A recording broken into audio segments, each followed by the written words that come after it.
What is up, everybody? This is Clint from the Die Hard MMA podcast, and this is Total Madness for UFC 259. We are talking overs, unders, not sides. We're not going to pick winners here today. So if you want my full breakdown of UFC 259, check it out over at odds.com. Today we are only going to be looking at how long we think these fights are going to last. So let's dig right on into the action. We are starting off with Mario Bautista taking on Trevin Jones. This is going to be an absolute banger to kick our night off, and they've got the total here set at 2.5. The over 2.5 is minus 175. The under 2.5 is plus 145, and y'all know me. I like that plus money, and I like to look at my violence bets. We are in the UFC's apex. We are in the small cage, which means these fighters are forced to push the action, and Mario Bautista does nothing but go forward. This is a kid who comes at you with everything that he has got and does not stop. He's showing off a phenomenal chin, but he's also got the ability to brawl, and he drops his hands. He's taken on Trevin Jones, a man who we have seen hurt in the UFC already. He weathered the storm of Timur Valiev, and then he came back and finished one of the hottest prospects in the UFC today with some big shots. Both these guys have big power. Both these guys are hittable. We've seen them both finish. We've seen them both hurt. This is a spot where if I was going to bet it, I'd be looking at the under 2.5 at plus 145. Now, straight disclaimer here, folks. I'm going to give you my prediction on the over, under, or total that I would play on every single fight on this card, so it does not mean this is actually a bet that I have made myself. If there is a total I like to have actually bet myself, I'll make sure I let you know which ones those are. But if I was going to play this one, I'd be looking under 2.5 at that nice plus price. Next up, we got a lightweight fight. Uros Medic taking on Alan Cruz. Alan Cruz is a fighter we know from the Dana White's Contender Series. Coming in here, Uros Medic is a hot young prospect, but he does not have a lot of fight experience. Just 6-0 in his professional career. Total here is set at 1.5. We've got the over 1.5 at minus 135, minus 140. The under 1.5 is plus 110. And honestly, I like this over. When we're talking 1.5, that means halfway through the second round. Now, check your book. All the rules are a little bit different. Some of the overseas books, the 1.5 rounds means that the fight must complete the second round. So make sure you check your rules before you place any of these bets. But most of the US-based sports books, a half round is actually the 2-minute and 30-second mark of the fight. They actually count it that way. So we're talking 7 minutes and 30 seconds here, folks. The way that Alan Cruz fights, he functions much, much better in the bigger cage. So I know we're in the apex, I know we're in the small cage, but he is coming up to 155 from featherweight, which means he's probably going to be more durable. He's going to have a little more water in his head. He's going to feel better. He'll be able to keep his wits about himself better. And I think that if he doesn't win this fight outright, he can survive the onslaught of Medic for at least that long. The over 1.5 at minus 125, minus 140, it varies a little bit on this one depending on your book. So that's the way I'd be looking. I like that over 1.5, and that's one that honestly I'm tempted to bet myself. I didn't realize it was quite that good of a price, and I was expecting a 2.5 for that one. So that's a spot that I may be attacking myself. Women's strawweight fight, we've got Liviana Souza taking on Amanda Lemos. Now, Lemos is an absolute monster. This is a beast of a woman, and she's going to have a big size and strength advantage over Souza, who really relies on her strength to get her fights done. She is going to be at a disadvantage here in this spot, and we see this with women's fights all the time. They give no credit to women's finishing abilities. The over 2.5 is minus 275. The under 2.5 is plus 230. More often than not, I actually say that I like the unders in the women's fights because I understand the abilities for the finish there. This is not one of them. I think that Lemos is durable enough that even if she's on the losing side of things, she's not going to get finished. It'll take everything Souza's got to hold her down. Or Lemos is going to be the one in the driver's seat, and Souza is just tough as nails. She's not going to give up. She's not going to go anywhere. Lemos could win this fight by knockout, theoretically, but I don't see either of these women landing a submission. I think it's going to the cards. I'm not betting it. Minus 275 is way too much chalk, but I do think this one is going over the 2.5. Welterweight fight, Sean Brady taking on Jake Matthews. This is a really fun fight for these guys, but another foregone conclusion. I'll save us a little bit of time here. 2.5 rounds. Over is minus 250. Under is plus 175. Both guys Brazilian Jiu-Jitsu black belts. Both guys solid wrestlers. Both guys risk adverse. boxing attack. These guys are mirror images, and they're probably going to play out that way. I feel like Brady's going to have a little bit of a strength advantage. So if this fight does hit the ground, it's going to be more of a... I think it's going to be a Brady wet blanket type of scenario. I think he's going to lay on top of Jake Matthews and hold him down. The other opportunity is for this to be a striking affair, which neither of these guys have shown themselves to be at all chinny.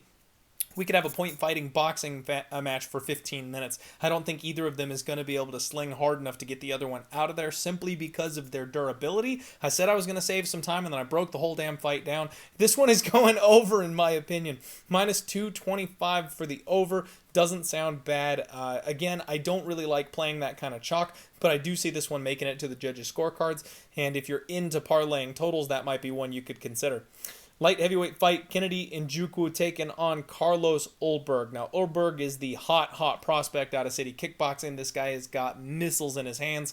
Kennedy is from Fortis MMA, and he's been a little bit of a disappointment so far in his UFC career, but he has far more professional experience than Ulberg does. The total here is set at 1.5. The over is minus 170. The under is plus 140. This is one that I fully suggest staying completely away from because Ulberg can absolutely clip Kennedy, but we haven't seen Kennedy in about a full calendar year, so I'm expecting improvements. If Kennedy is able to use this fight as a mixed martial arts fight, he could come out and land a takedown, put Ulberg on the mat, a place that we've never really seen him, and maybe Kennedy just grinds him for 15 minutes and makes this a rough fight instead of letting it be a striking match like we're expecting it to be. Then it sails over, it makes it to the judges' scorecards, and completely takes everybody out of what they expected here. The other option is that Kennedy decides to go ahead and strike with Ulberg, and Ulberg does what he does and ends up landing some kind of a bomb. So this one has a tendency to go under, it has a tendency to go over. I don't like it whatsoever. I'm going to lean on the over, but against a guy like Carlos Ulberg that's got that much power in his hands, I'm not laying minus 160, 170. No way. No way. Flyweight fight, Tim Elliott taking on Jordan Espinoza. We got a spot where the little guys are just like the women. They don't think they finish fights. The total is 2.5. Over is minus 205, under is plus 165. Jordan Espinoza is not much of a finisher. He's got some submission wins on his record, but it's only to guys that are no longer in the UFC, guys that he can use his sheer raw athleticism over and get them out of there early and quickly because he gasses out and he gasses out bad. He's taken on Tim Elliott, who's a veteran of the sport, a well-rounded mixed martial arts fighter, a guy who has been there, done that, seen it all, and has got a nasty game and is really turning a corner here at the end of his career. If you come in with a wrestling game against Tim Elliott, I don't see that going very well. He's got a sneaky submission attack, and you're not submitting this guy. So the problem here for me is I think the only person finishing this fight is Tim Elliott. I don't think that Espinoza hits hard enough to knock Elliott out, and better men have tried to submit Tim Elliott. There's no way he's getting choked out by Jordan Espinoza. So this is going to be Jordan Espinoza grinding out a 15-minute win, or honestly, I think Tim Elliott submits Espinoza when he cools off and he slows down and that cardio dump takes place. So personally, I'm in the Elliott camp. I do think he wins this fight by submission. So for the record, I'm going to say I think the under 2.5 is the way to go. But my rule for betting totals is that I need both fighters to contribute to my under. Oh, wait! Espinoza does contribute. The dude gasses, and he gasses hard. We've seen this guy finish before in the UFC. I'd be looking at the under 2.5 at this spot. Plus 150, plus 165, but this is one of those rare opportunities where I don't see anything coming from the side of Espinoza. You'll get a better number if you play Tim Elliott inside the distance.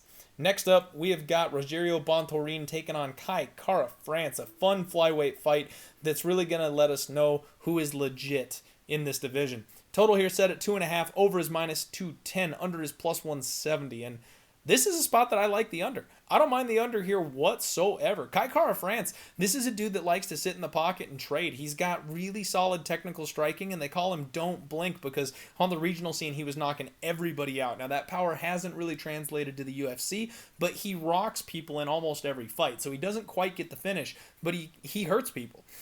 Bontorin, on the flip side of this thing, he's got heavy hands. This guy's a grappler first, but he has heavy hands, and he uses that to close the distance, corral people, and then get them to the mat. So if Bontorin is able to get this to the floor, he's a huge submission threat. I think he can absolutely get the finish here via submission. Kai Kara France, he's not a guy that gets taken down easy, but he also hasn't been tested at the UFC level there very much. He's also a guy who's coming off of a pretty bad fight. He got roughed up in his last fight, even though he got choked out. He got beaten up for the course of that fight until he gave up the submission. I gotta wonder if Kai Kara-France is maybe a little bit low-key chinny here. The Brazilian might come out, land a bomb, and put this thing away in a way that nobody really saw coming. I think there's a lot of opportunity for this under to hit, and if you're getting plus 165, plus 170, that would be the place that I would look here on this fight from a totals perspective. Joe Benavidez taking on Askar Askarov. This is a really, really great fight, and I love this guy Askarov. I think he's legit. I think he's finally got an opportunity to show the world how good he is. Total here set at 2.5. The over is minus 220. The under is plus 180. And this is another spot where I'm having a bit of a hard time. Joe Benavidez is coming off back-to-back knockouts. He's an older fighter. Yes, he's a veteran. Yes, he's seen everything, but that durability is waning. We saw it, and coming off of the knockouts from Davis and Figueiredo, I gotta wonder if you're ever going to be the same guy again after that kind of a finish. Askar Askarov, 12-0, undefeated, never been finished, obviously, and never even shown a sign of being chinny whatsoever. Solid wrestler, solid scrambler. If this fight takes place on the ground, it's going over because neither of these guys is submitting the other. It's going to be a wrestling match. If this fight takes place on the feet, it all comes down to Joe's approach. Because if Joe Benavidez comes in without learning a single lesson, crashes the pocket, and looks to blitz in on his opponent, that's how he knocks people out, because he throws shots coming from angles they just aren't used to seeing. And he's got big power for this division.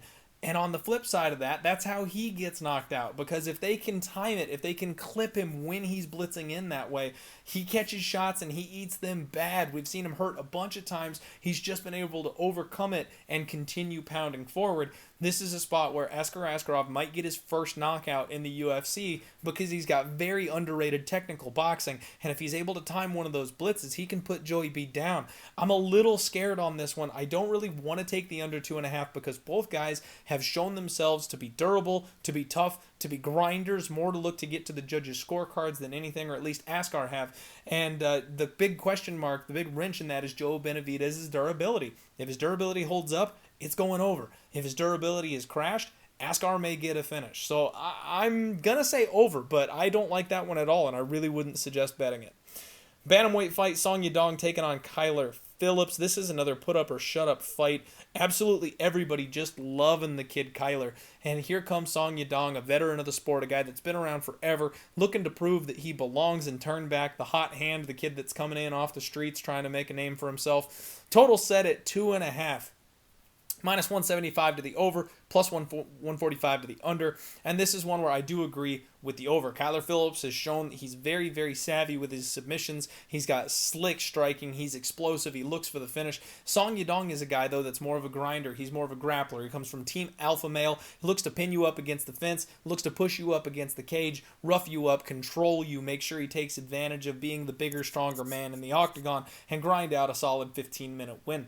I do think Yadong is going to be able to do that. I do think he'll be able to handle Kyler Phillips. And even if he can't, he is so good with his submission defense, and he's just so big in there for the weight class. I don't know that Kyler's going to get him out. So if Kyler does get the win here, I don't know that it's by any type of finish. So with both these guys being tough, both these guys being durable, neither of them having a propensity to get finished, I'm looking over. Minus 165 is actually not a bad price tag for that thing to go over 2.5. I don't mind that one bit.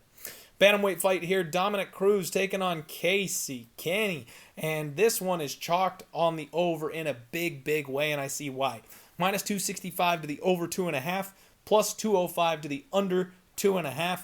And really, you got to look over. Casey Kenny's another one of these grinding dudes. He's got the footwork. He's got the speed. He picks you apart. He's very, very skilled on the feet. He's very skilled on the mat with his scrambles and his wrestling, but he's not much of a finisher. Dominic Cruz, much could be said the same for him. He's an extremely high-level competitor, a former champion in the UFC, a guy we've seen for years and years and years, and he just keeps doing this every single time. His footwork is next level. Even though he's had some health issues, that's really the only concern, is that if Dom is at all busted up, if he's at all beat up, if those injuries are coming back on him, then I could see Kenny catching him at a point where he's slowed down.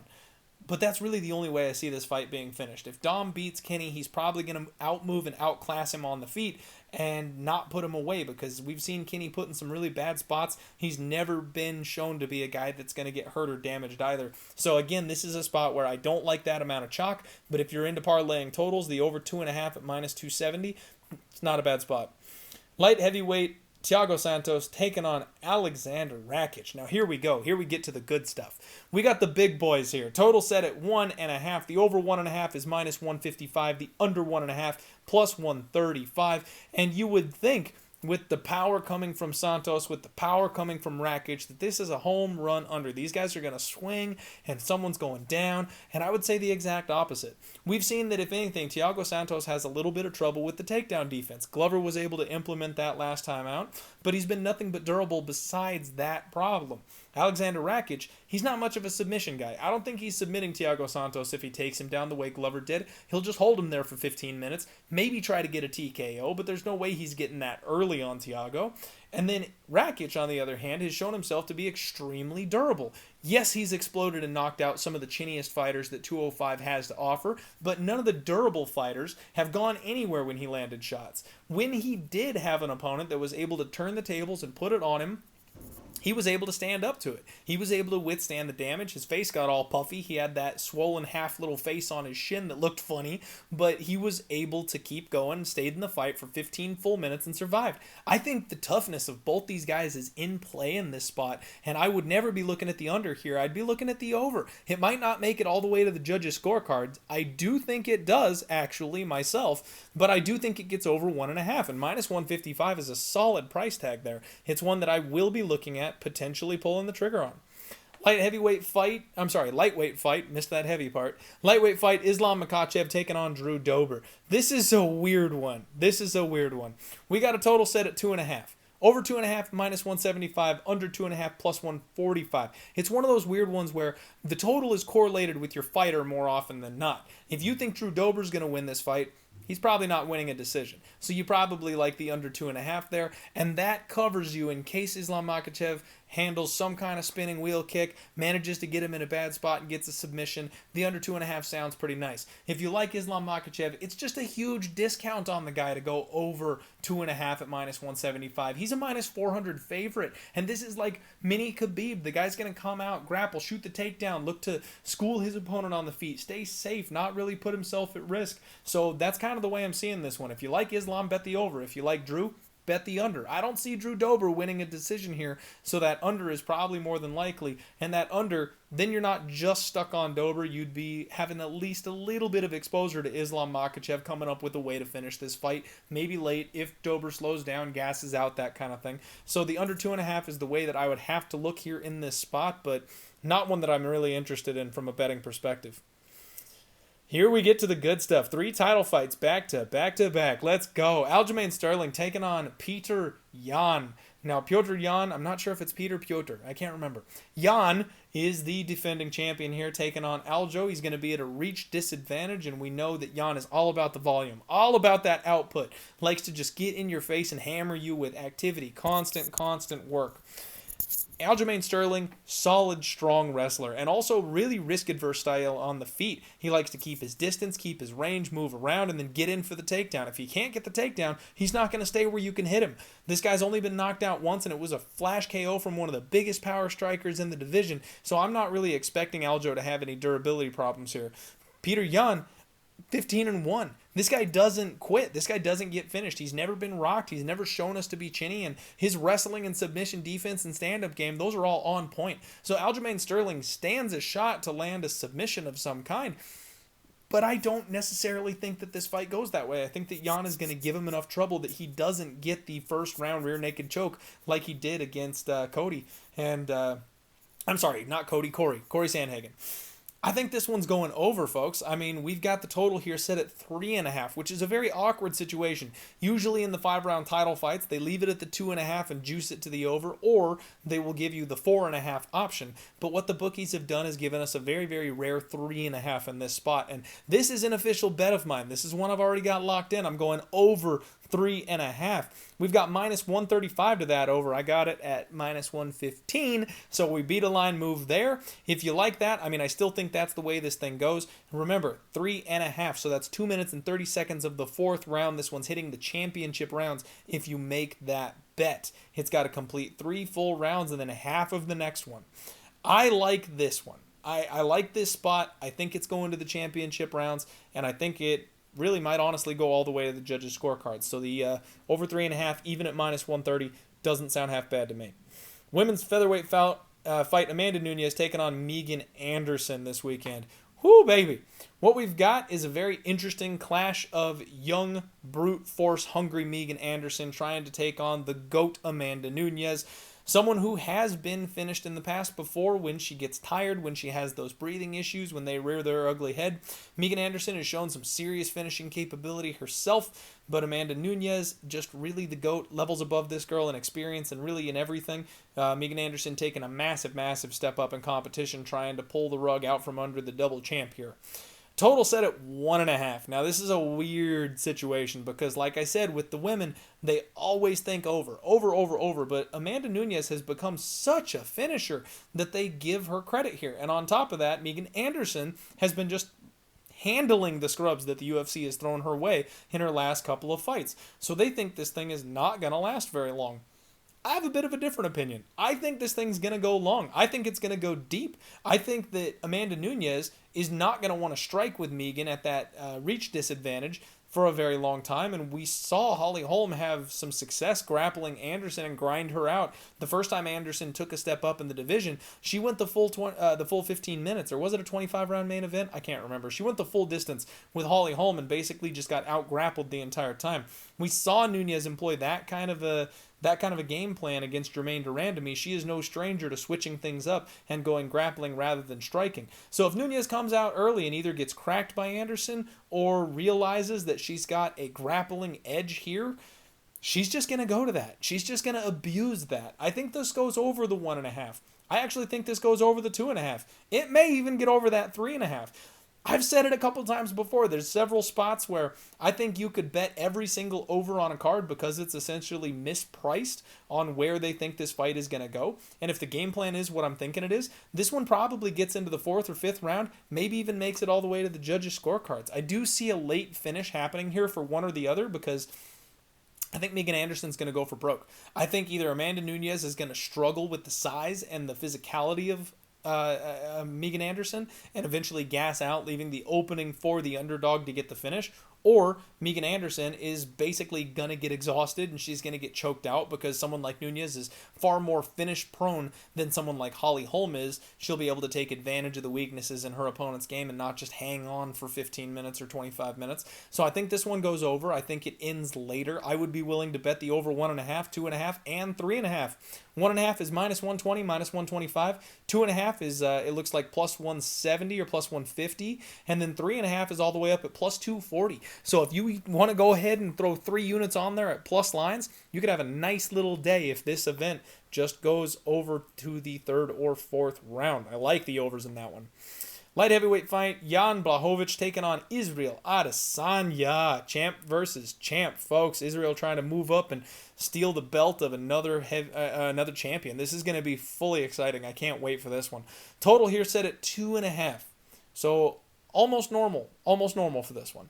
2.5 -145 to the over, +115 to the under. And we've got a lot to talk about. So Jan has shown nothing but finishing capability since he moved up to 205. He's filled out since he moved up to 205. He looks like he's kept that legendary Polish power, and if anything, it's really helped out that legendary Polish power. Israel Adesanya is going to be all about speed. We know this guy is elusive. He's hard to hit. He's fast, and then he's extremely accurate with his shots when he comes back at you. Both guys, a little bit of counter strikers. Now, we have seen Jan pull the trigger. We have seen when he feels like he's got an edge or he feels like he's got the timing on his opponent, he goes ahead and goes forward. He's not afraid to be the bull in the situation, even though he prefers to counter. He's got fast, accurate hands, and that's a reason I've been riding him for the last couple of years is people underestimate how quick this guy is for a light heavyweight. But there's the problem. He's quick for a light heavyweight. Adesanya is going to outspeed this guy like nothing you've ever seen. I think Jan is going to have an extremely hard time catching Israel Adesanya because Adesanya will have that height and reach advantage to go with his speed. He's going to be able to dip, move, dodge, move that head, get out of the way, and then counter the way he has a lot of people. I mean, we had that war. People are talking about Kelvin Gastelum getting to Israel Adesanya and busting him up. So if Jan touches him, Jan's just going to put him away because he hits so much harder. Kelvin Gastelum is so much faster than Jan is. We've got to make that extremely clear. There's a lot of similarities being drafted up between those two, and they just don't exist. Kelvin Gastelum is a guy that's essentially a 170-pounder who's fighting at 185 because he can and because he doesn't want to diet and lose the weight. We've got a 205er in Jan who belongs there. He's fast for the big boys, but Israel Adesanya is even faster than he is. I think Israel Adesanya is going to win this fight by knockout. It's just a matter of when, because this thing is going to be interesting. If Jan wants to come out, make a statement, say you've come up to 205 pounds and you made a mistake, this thing could go quick. He could come out guns blazing and this thing could get into a firefight in the first or second round and just be over. We could also see a respectful matchup. We could see a fight where they're willing to play chess. This one could go deep. I don't think it goes all the way, but it could get to the third or the fourth round before one of them finally finds the kill shot.